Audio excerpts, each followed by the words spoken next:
By the way, did you hear the Neuralink thing? It's coming is in human testing now. Yeah. This is, gang, I know, if you're a longtime listener, I know 20 years ago you thought I was just a babbling madman when I would talk to you about the singularity and talk to you about what tech was going to be like. 10 years ago, same thing. 5 years ago, maybe you started going, oh, I don't know. I mean, I guess people are talking about it.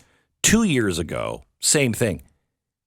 You need to understand the singularity because it's on our doorstep. And that is through Elon Musk and Neuralink. It's going to be heralded as a great thing. And believe me, as a father of a daughter who has had strokes, this would change her. It would make her probably whole.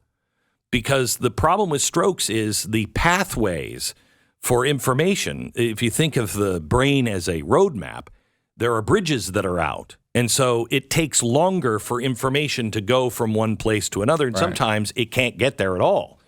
What Neuralink promises to do is to bridge from one part of the brain to the other part of the brain electronically.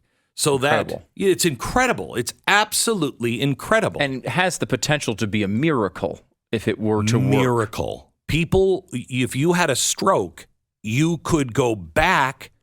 The promise is, or the hope is, back to where you were before the stroke. I mean, that's a miracle. However, it also will connect to the internet. And it is Elon Musk's way of saying, we've got to come up with something fast and cheap because this is what the left is going to do and people want to control. And there's got to be something out there that will be a good version of this where if you want to learn Spanish, you just download it. I mean, it's very Matrix. It's here.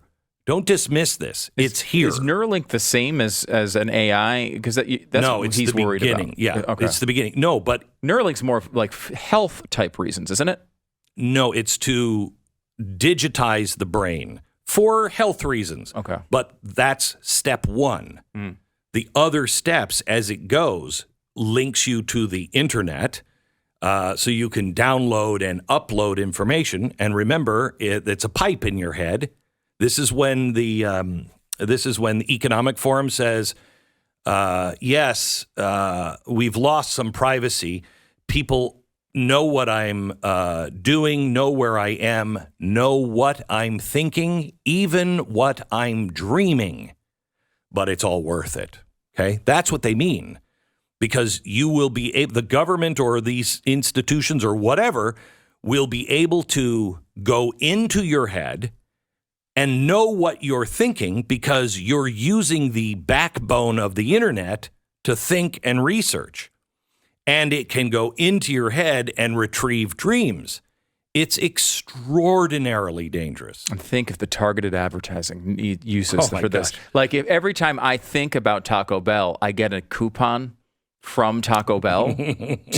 Or all the times you don't think about Taco Bell, and yet you're thinking about Taco Bell. Oh, there can't be more times I'm thinking about Taco Bell. That's not possible. So, Stu, there are two stories that I barely understand. Let me start with the one that I really am a little foggy on. For any mammal, the loss of the Y chromosome should mean the loss of males and the demise of the species. However, the Amami spiny rat manages without a Y chromosome and has puzzled biologists for decades. Now, a Japanese scientist and her colleagues have shown that one of the rat's normal chromosomes effectively evolved into a new male sex chromosome. Now, I hate to get all sciencey because I don't know how these rats identify. I don't know any of their pronouns or anything else. So the reason why this is important is because the Y chromosome seems to be getting weaker and weaker. And in a lot of mammals, including man. And once you lose the Y, then what happens? You've only got females, end of the species. So that's why they're looking into this, because they believe that we are headed for the same kind of thing. Which end of the species. Yeah. I mean, I guess think of just all the car accidents. I mean, my gosh, only women drivers? It would be crazy. Yeah. Oh my gosh, and women presidents and CEOs? Oh gosh, just shut the thing down. Lord, please come now. Anyway, so stupid. That was largely just to piss off Sarah in the other room. Oh, it is. Largely, 100%. And of course, the fact that it's true. Right. So the next story is a quantum computer has simulated a wormhole for the first time. Now, do you know what a wormhole is? It's a space thing. It's like a sciencey space thing. Okay, so it's like you take a piece of paper and you fold it in half. Then you, I think, fold it again. Okay. And you put a little hole in it. Okay. You would see that there would be two holes in the piece of paper. If you looks open like a it mask. Up, okay. Right, with your eye holes. In fact, it's almost the perfect mask. Okay. So, and probably Fauci would have me wear this. Anyway, so a wormhole is a way to collapse the distance in between those two holes, okay, in space.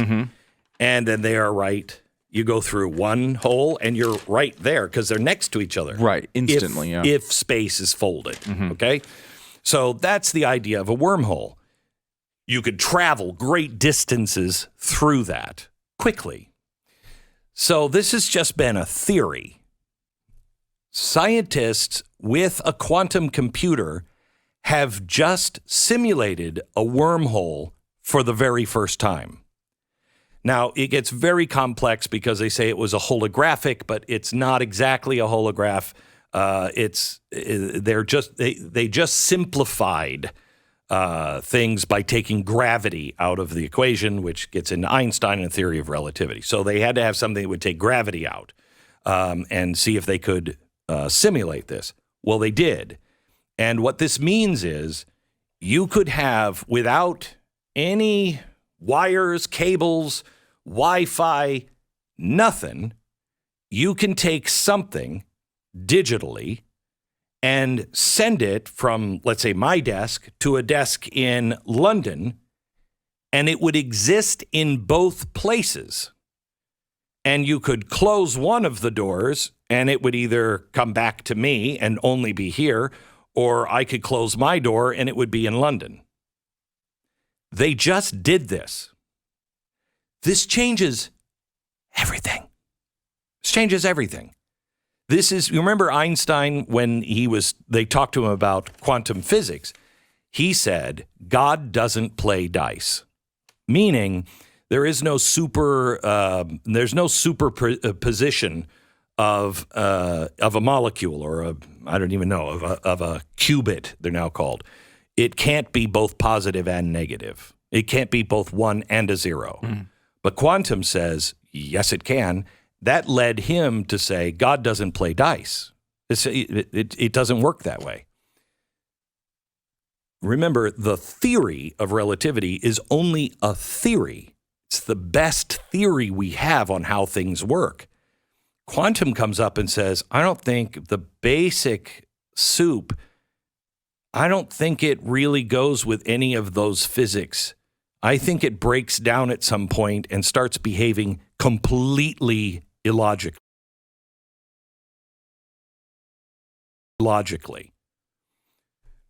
This shows that Einstein may have been wrong. Maybe God is playing dice.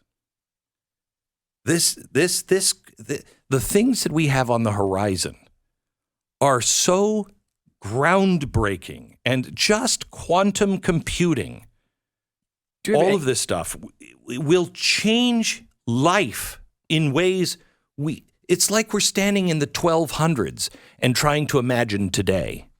But it's going to happen in the next 50 years. Do we have any idea where this would end up? Like, what would be the end game of this type of technology if it the biggest thing with quantum computing is you will probably solve cancer in a week. You will solve these problems that cannot be solved because it can model a million different things all at the same time. So remember, Edison said, I didn't fail 1,000 times.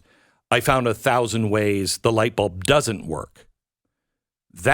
You'll fail and succeed one time because you'll try all of the combinations all at once.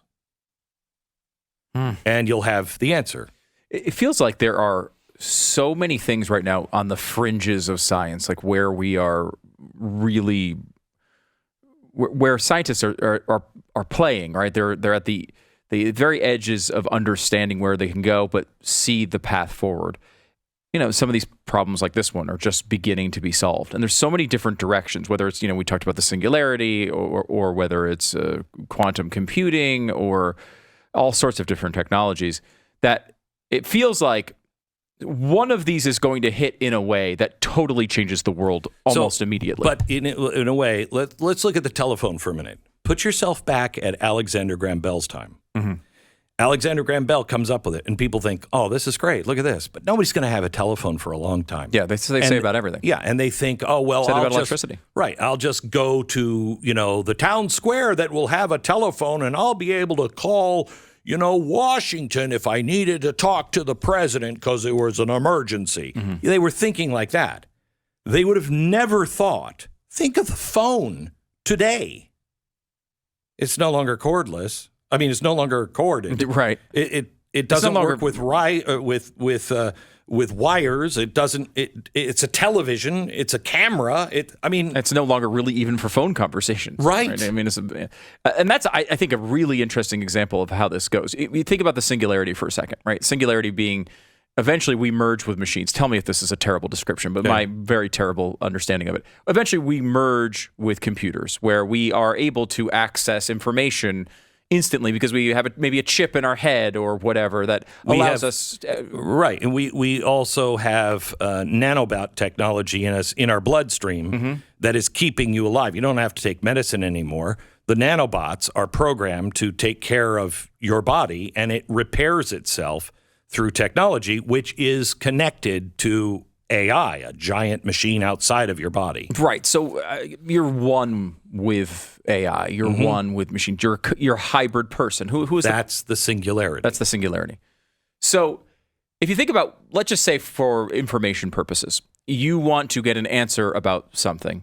In this world of the singularity, you want to know who was the president of France in 2004, right? You'd be able to access that information instantly inside your brain, basically. Yeah, right now you have to go to Google, open up Google, and type in your question. Right. The singularity, the way it would be imagined to be used at its highest level would, who was the president of France? Oh, it was so-and-so. Right. Okay. The minute you think it, the answer is there. Right. Because you're connected to everything.